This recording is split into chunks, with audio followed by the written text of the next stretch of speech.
good morning mga kananay. Ayan, luto na naman tayo ng ating ulam mga kananay. Ito ating sahog. Ayan, may konting giniling.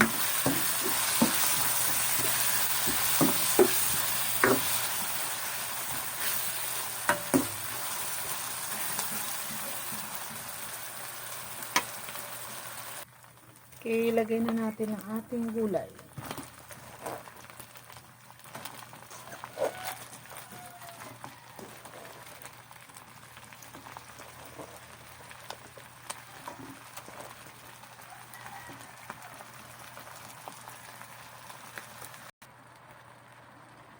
Asin.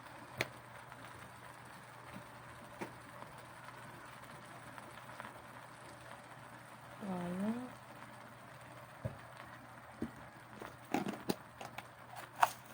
Seasoning.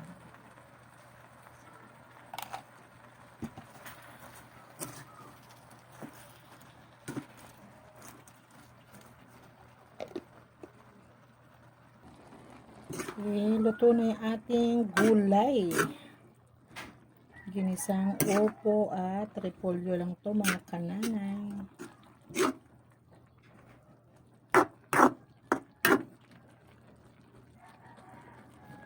Ayan. Okay. Gulay man yan, pero super sarap yan. Okay, thank you. God bless mga kananay.